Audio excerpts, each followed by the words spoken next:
Story time about my psychotic best friend. So we're gonna call this girl Gia. So a little background information. This all happened whenever I was in 9th grade. I saw Gia sitting at this lunch table alone and I invited her to come sit with my friends and I. And after talking to her, I found out that she was a new student and she didn't have any friends. So her and I started hanging out and we became really close. Like, she would come over my house 24/7. Well, my older sister was a grade above us and she would act really weird around her. And by weird, I mean like she would always make fun of me in front of my sister. And weirdly enough, try to cause problems between us. My sister didn't really like her. She thought that she was weird.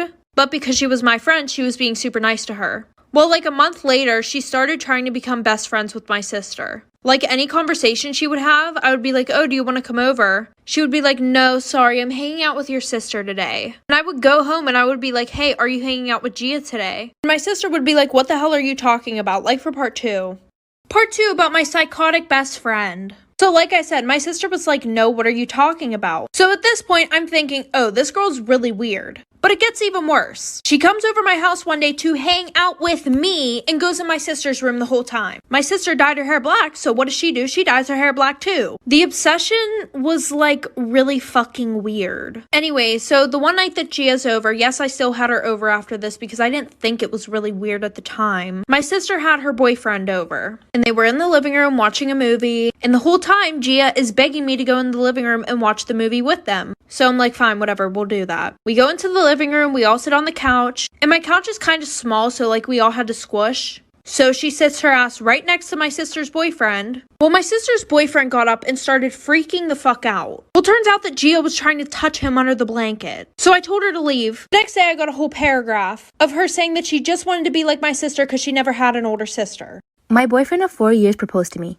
I was extremely shocked because our relationship has been rocky the past year. As surprising as it is, I still felt overwhelmed with joy and excitement. He seemed thrilled and even had tears in his eyes while asking. I felt so emotional. The person I had loved for 4 years had asked me to marry them. But the thought of the randomness of the proposal couldn't leave my head. I had practically slept on separate couches for the past 3 months. It was unsettling and confused me. Fast forward to the day after Valentine's Day and my fiancé breaks down and tells me that he can't marry me. He said it wouldn't be right and he wouldn't be doing it for the right reasons. I was confused and lost, and all I could do was question him about why he proposed and make me so happy.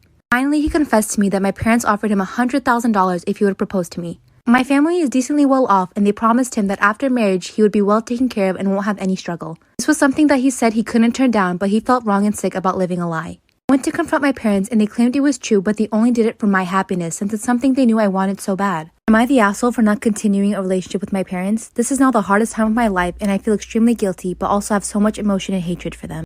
When I was in grad school, I worked as a tutor for undergrad students where I met my boyfriend who's 5 years younger than me. We had an amazing relationship. However, my parents were a little on the conservative side, and as soon as my mom learned about the age difference and his various tattoos, she was livid. They gave me an ultimatum. I would have to break up with my boyfriend or they would kick me out and stop paying for my education. My boyfriend told me it was okay and that my education was more important. He said we could always get back together after I had my degree, and despite hating it, I agreed with him. We broke up but kept in touch over the next year. He graduated and moved to a city a few hours away where my sister was going to school. 2 years after our breakup, my sister told me she'd been seeing someone for 7 months and sent me a picture. I could not believe my eyes. It was my ex-boyfriend. I texted him asking if it was true and I got no reply. I called my mother who told me it wasn't a big deal and that they're letting her have her rebellious phase. I avoided my family and threw myself into work thinking this would help me forget. I found out they got engaged through our mother and later received a wedding invitation. The wedding is less than a month away and I'm clearly not over him. I tear up at the thought of watching him say I do to my younger sister. I don't know what the right answer is. Do I smile and stick it out because it's my sister? Or prioritize my mental health? Story time about the worst date in my entire life. And ladies, this is why you should really know a guy before meeting up with him. By the way, we're calling him Slim Jim. So I met Slim Jim over Instagram. He was cute and he lived in my area. He DM'd me about a date. So a couple weeks later, we went out to dinner. During our date, he seemed pretty cool, but he kept looking down at his phone. I didn't want to get upset because he wasn't my boyfriend. When we ordered, the guy literally gets $200 worth of food, and me, on the other hand, I got a $20 solid. But all throughout the date, he kept looking around and I was so confused. And he constantly said that he needed to go to the bathroom. He told me that he took medicine that made him go to the bathroom a lot. The last time he went to the bathroom, he was going for like 30 minutes. And at that point, I was irritated and ready to go until a random girl walks up to me asking if I knew Slim Jim was here. I told her we were on a date and she basically told me that she was his girlfriend and baby mama. If you want to know what happened after that, let me know down below in the comments. This is part 2 of the worst date in my life. And the reason why, ladies, you need to really know a guy before meeting up with him. So, like I said before, he left me at a table for like 30 minutes, and I got upset because I thought he was trying to ditch me to pay the bill. Well, then a couple minutes later, a girl comes up to me asking if I was on a date with Slim Jim. I told her yes, and she basically explained that she was his girlfriend and baby mom. Well, at this point, she was his ex-girlfriend. She starts telling me the craziest things about him, that he robs people, and that he will soon be doing time for being a part of a murder investigation, and that I should stay away from him because he had HIV and that he gave it to her.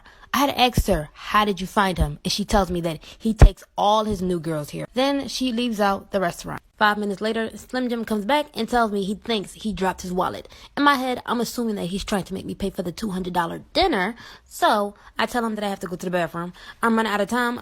This is part 3 of the worst date in my entire life, and the reason why you ladies need to really know a guy before meeting up with him. So, his baby mom comes in and tells me the craziest things about him and then dips out. Slim Jim comes back out of the bathroom claiming he lost his wallet, so I had told him that I needed to go to the bathroom. When I get into the bathroom, I'm looking for an escape plan to leave out. When I get out of the bathroom, I walk the opposite way of her table and almost make it out of the restaurant. Next thing you know, I'm getting tapped on the shoulder and I turn around and it's him. I'm literally so confused because he was just sitting down the whole time. He asked me where the hell was I going, and I told him I was looking for the bathroom. He starts to act very weird. He walks me over to the bathroom and literally waits outside of the bathroom door until I get out. And guys, I didn't know what else to do. I needed an escape plan, and I saw a window in the bathroom and literally climbed out of the window to get away from this man. Then 2 weeks later, come to find out, he gets arrested and he's given 23 years in prison. Story time about when I got a legit ambulance called for me at work the other day. So I work at an outdoor vaccination center and it's very cold where I live. It all started off with a nice cup of espresso, then about 2 more coffees an hour later. At this point, I'm all over the place, honestly. My heart is beating out of my chest. The wind is hitting us 25 miles an hour. It was freezing. Another worker gives me a jacket, which was a size extra large, and I had it under my medium coat, all bunched up, so I felt like I was being choked out. I walked over to one of my friends and I'm shaking. I was so dizzy and I said, I feel like I'm going to fall over. I was freezing. So all the walkie-talkies start going. Like 10 people run over to me. Some off-brand ambulance is under me in like 5 seconds. One of my friends there, he's like a parent to me. He lifts me into the ambulance and was like, I totally thought that you were dead since you're honestly heavy as fuck. Damn. So I'm in this ambulance and they're wrapping me in blankets from head to toe like a sarcophagus. And I ask my friend how I look and he says, you look like a trash can, but you always do. Like for a part 2. Storytime part 2 about how the ambulance got called at me at work last week. So all jokes aside, everyone was concerned. My pulse was really high from all the coffee and I was hypothermic because it was literally freezing out.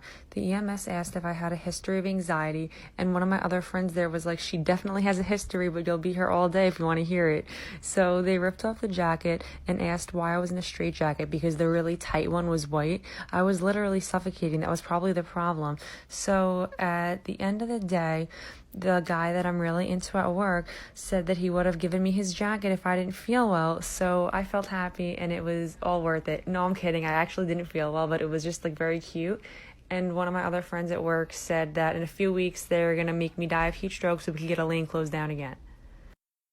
Storytime. When I was in kindergarten, after lunch we always had nap times and after them we always had to do work. My lazy ass never wanted to do work, so I came up with the idea of pretending like I was sleeping after everyone woke up. The teachers always let the kids sleep in, so it worked out perfectly. So then nap time came and put my plan into action. After everyone woke up I remained on the floor pretending I was sleeping. After about 2 hours of pretending I was sleeping I actually fell asleep. The next thing I knew was when I woke up I was in the hospital. I didn't know what happened. I sat up and my mom was sitting by my bed. When she saw me awake she started crying and called for a doctor. Apparently what happened was one of the kids, probably the freckled bitch in my class, leaned back on her chair and fell backwards and fell with a metal chair on my head, and I didn't wake up, so they called 911. And that bitch put me in a coma. I was in a coma for 2 weeks.